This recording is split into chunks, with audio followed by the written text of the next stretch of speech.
Okay, so state of GeoNode. Well, I don't know if many of you GeoNode, so I will give you a quick preview of what it is in case you don't know, but it will be focused on what are the news of the recent new version that we released a few weeks ago.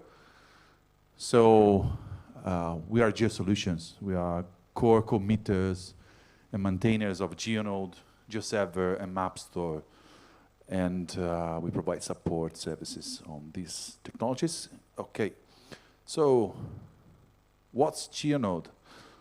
Well, GeoNode is two things, let's say. From one side, it's a product, a web platform for building spatial data infrastructures and geospatial data catalogs. So it's a product that you can install and start building your catalog of data and presentations and dissemination of these data in forms of maps, dashboards, and so on.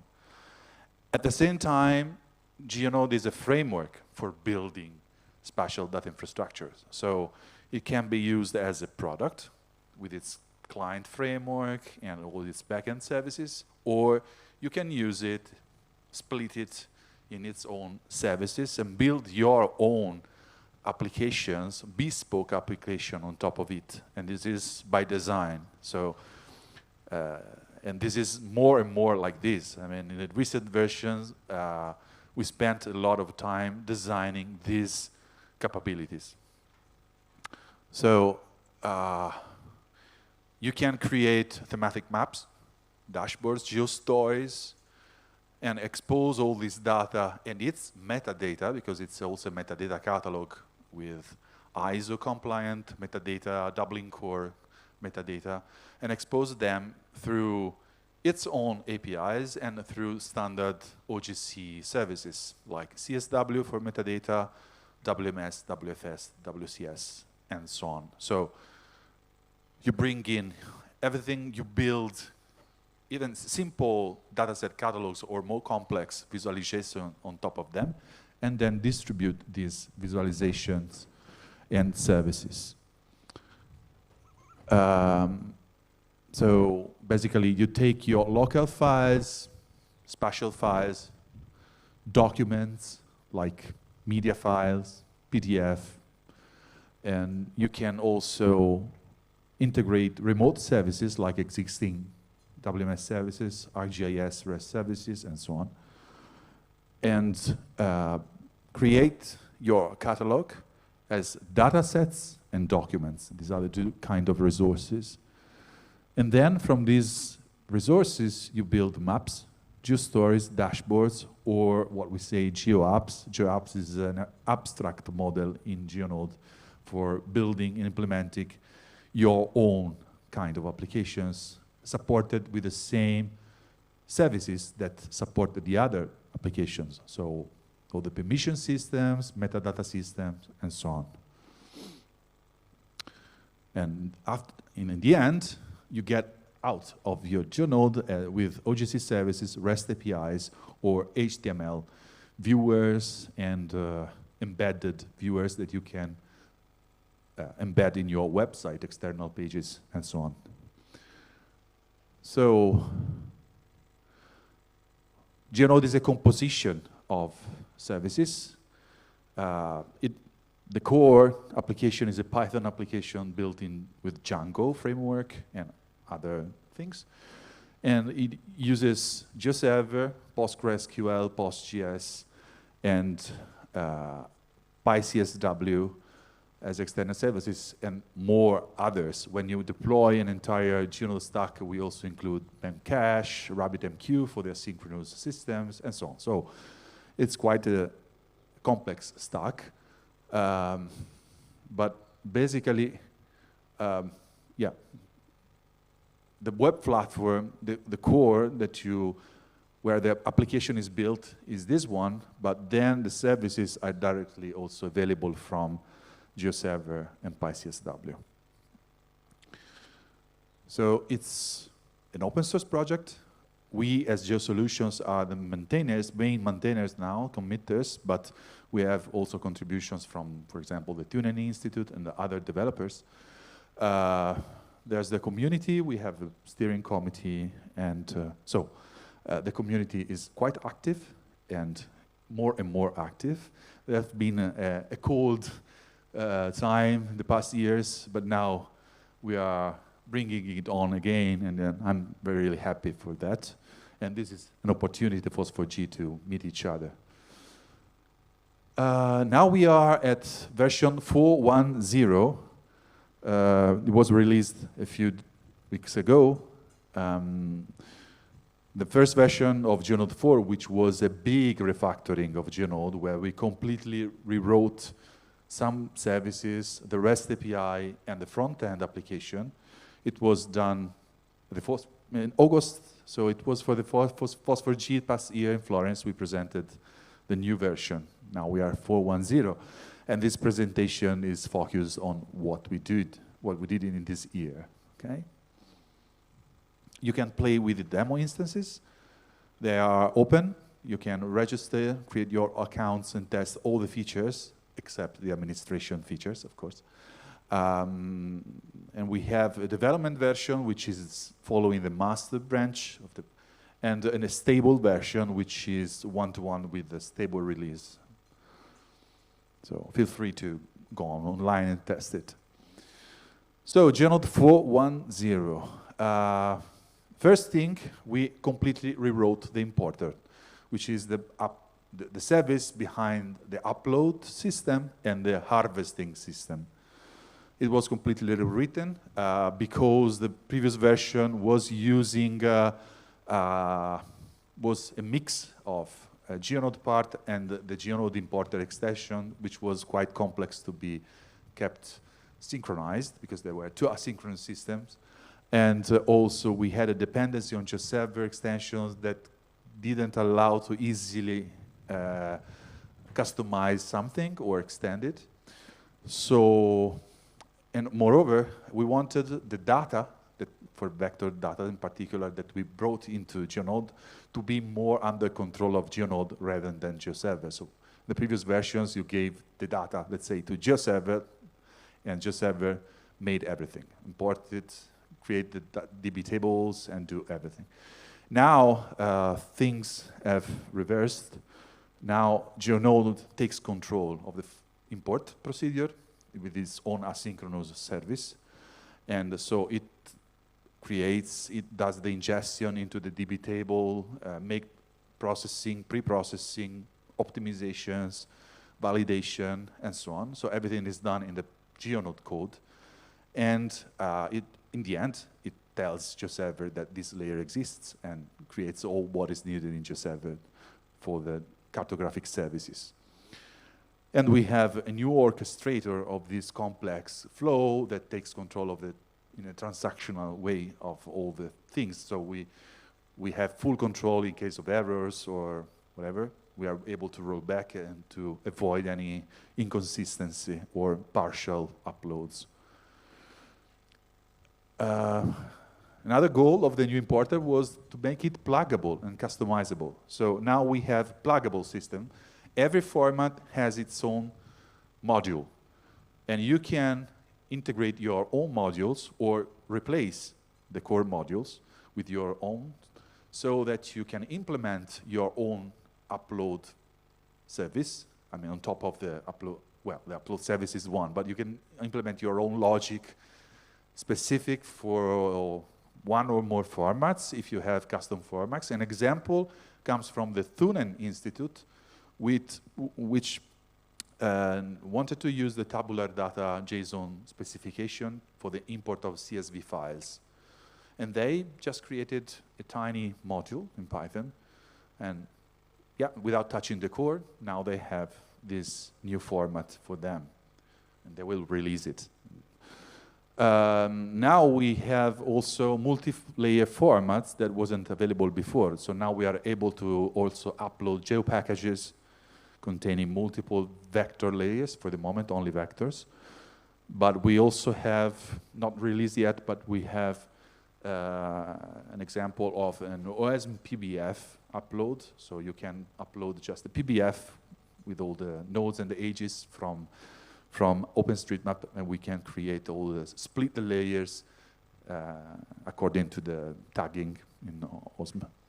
So now you have a very open-ended way to create your import system, which also applies to the harvesting, because the upload is where you upload through the API or the UI, the physical file, you push it, but the same core system works for the harvesting, where a service which can be scheduled will pull data itself from sources, from external sources, and do the publishing on the reverse. So yeah, these are the new modules available in the UI. The new upload system uses the OGR, GDAL OGR, both through the Python OGR API, the OGR to OGR command line, and other services. But basically, this means that we have full support from GDAL and OGR. So potentially, you can have any format supported by GDAL in GeoNode.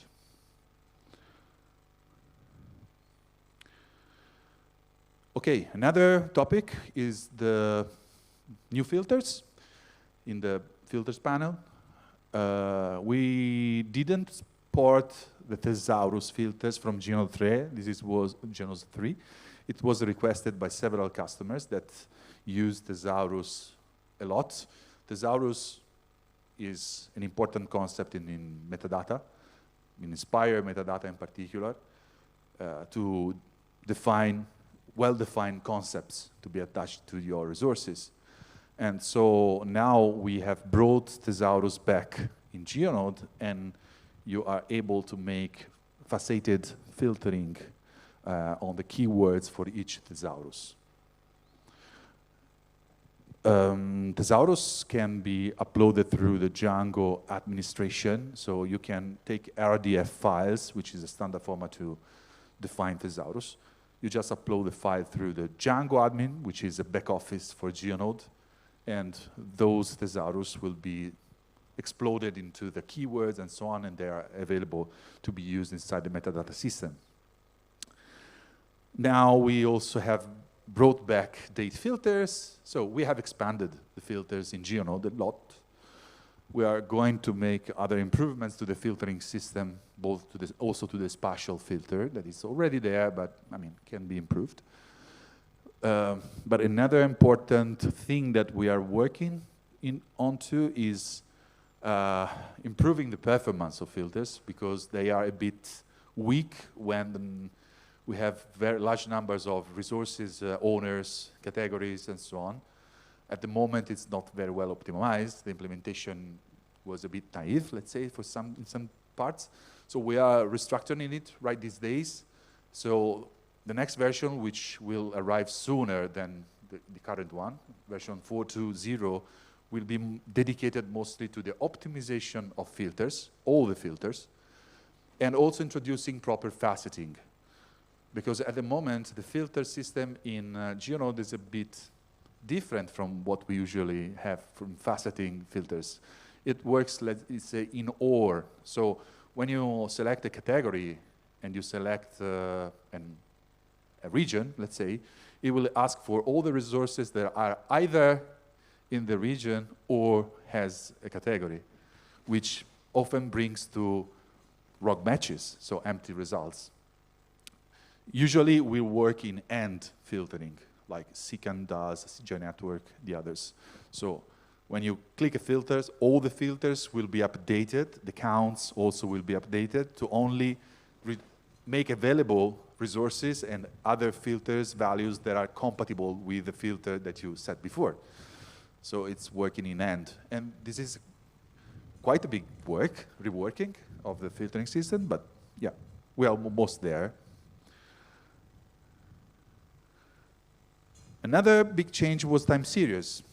The new upload system doesn't have the steps, the optional steps that were available before in the previous versions, where during the upload, the user were suggested to make additional optional steps to configure the CRS, to configure the time series and other parts. But the way it was implemented was confusing for users. So they were stuck. They didn't understand very well what they should have done. And so we decided for several reasons to drop these steps during the upload, just complete the upload, make it very straightforward and linear, and give the option afterward to configure additional settings for the layers. So now the date time can be configured inside the metadata settings. So you flag if it has a time attribute, you select which is the time, date time field, and then you will get the features for time series like the time slider widgets and so on. Of course, one thing that we require is that you use formats that support date time natively in the field. So we are not extrapolating or parsing dates from strings, let's say. So a shapefile that has a date field will be recognized and imported as a date field. If it's a string with a date, it will be imported as a string, and you will not have the option to select that field as the date for the time series. So I'm saying this because it happened that some users asked why it didn't work. Then link the resources. Now we have a way to visualize links between maps, datasets, and documents. A dataset can be used as a layer in multiple maps. A map can use multiple datasets. A document can link to multiple layers or to multiple maps. Okay, so these relationships were still available in GeoNode 4, but there was no way to see them. So now we brought them back. And now you have a new tab in the panel, the information panel, with the link resources, with the list. For example, here is a map and the list of layers connected to the map. And the reverse is also true. If you go to the layer, you will see the maps. This is only valid for maps, documents, and dataset, but we are extending the model to make it available for any kind of resource in GeoNode, so also dashboards and geostories. So to make the relationship, the links, a foundation model of GeoNode, also in terms of FAIR principles, okay? Yeah, so datasets, the links to, this is the map with all the datasets. For documents, you can create links explicitly. Between datasets and maps, it's implicit, because when you create a map, you put a dataset, so it's implicit, the relationship. But for documents, you need to make it explicit. In the document metadata, you have the option to use the link to select multiple datasets or maps to link this document to. This is useful, for example, for metadata or additional documentation that you want to attach to a dataset or a map. So a PDF, or explaining the lineage or the history or how the dataset was processed. This way you can connect it to the dataset. And from the dataset view, you will see all the documents that are connected, so you can have additional information directly from the dataset. Yeah, this is what I was saying before. This linkage is important both for FAIR principles, because it's a really important model that we want to extend, and we are working on it. It's not yet, I don't think it will be available in version 4.2.0 maybe, but maybe an initial refactoring will be there. And it's also important for the control of the life cycle of resources, because now, for example, if you have a data set or a map that you are using inside the dashboard, inside the GeoStories, this relationship is not being used, for example, to enforce control when you want to delete or replace a resource. So you might end up with a visualization that is broken because you have changed or removed a linked data set. Okay, so REST API is improving. We are extending it. We are changing, well, we're maintaining back compatibility, but we are finding better ways to make it more usable, more powerful. We are almost, we have covered almost all the functionality that we have in GeoNode can be managed through the API. So this is the goal. Make GeoNode even usable as a headless service. So you can implement your management system, your client, even without the integrated client application based on MapStore. The goal is that you can use GeoNode and then build your own application. I did it several times. We did it. And a few days ago, I did a test with Flutter. You know Flutter, the framework for mobile application. And I did an example for a customer where I built in a couple of hours, I built a complete application completely based on GeoNode REST APIs. I was able to search data sets, visualize them, query them, and so on. So I think it's powerful enough now to be used as a backend service only.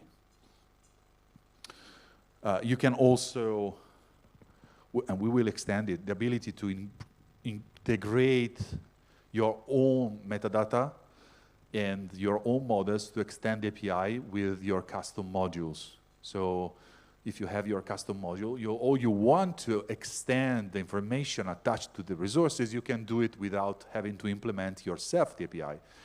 There are some fields in the model that are, blobs storage, where you can put your JSON or YAML information, whatever, and you can put it there and get it out and do whatever you want. We don't care. Okay, it's a blob, opaque field.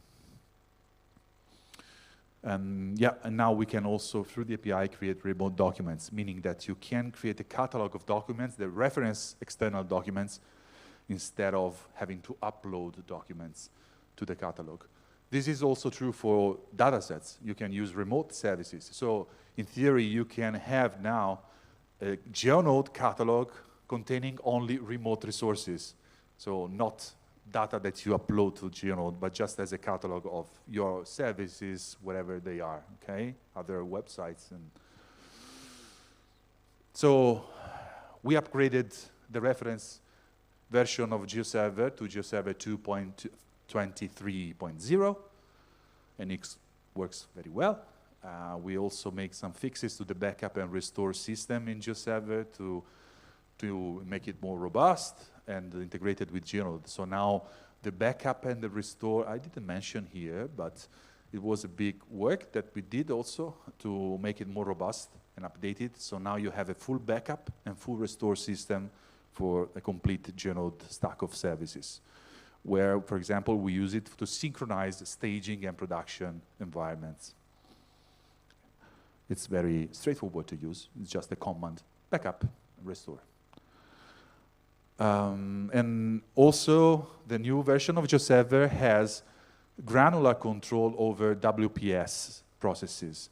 So we have geofence rules to control specific aspects of each process, or each WPS process. And this is very important, for example, for direct download services provided by the WPS export service in GeoServer, because now we have control.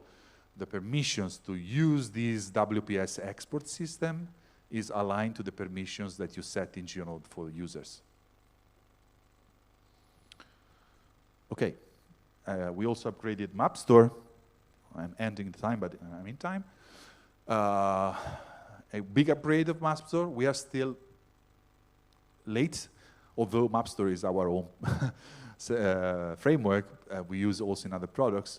The integration in GeoNode is taking more time because there are different models. The path is probably to integrate and merge the two more in the future. For sure, in a few weeks, we will make the big jump to the current version of MapStore. so that we align the versions, and we are then able to bring in new features that are already available in MapStore, like 3D ties, cesium support, because we will have 3D support in GeoNode too. So the ability to upload or ingest 3D data formats and visualize them inside its client. Well, I won't say the application context manager is another topic, okay. The future, well, quickly. Yeah, I already said improve extended faceting and filtering, more configurability, because it's a real a point for us to make everything the more customizable and more configurable as possible, extendable, because it's also important for us. I mean, every customer has its own needs. So instead of doing the old way to make a big thing that can be configured and adapted to all the cases, we are trying to make it more modular so that you can easily plug or unplug things. So this is the route. With the custom layouts also in terms of the viewer, the client application. We will see, I have a presentation with a lot of cases where we have customizations and how it works tomorrow. Custom download providers, this is important. This will come soon, where you can implement your own download provider. At the moment, we download the data that we own, but we will have the way to plug your own download provider. So the way you can implement your logic to provide the downloads. This is really important for huge data sets or for remote data sets that are stored in remote storages, for example. So this was implemented for a customer that had the data set stored in an AWS S3 bucket, and we need to make it private, so under the same permission system as GeoNode. So in that case, we use pre-signed URLs from AWS with volatile URLs that will last a few minutes and so on. So we designed a component to do that, and so we took the opportunity to make it a module that could be plugged, and so now you can plug your own module and define your own logic for the downloads.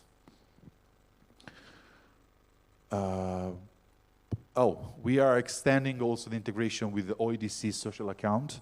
So OpenID Connect, OAuth 2, it's already there. We have a lot of experience of using Keycloak, Azure ID, Auth0, whatever, LDAP.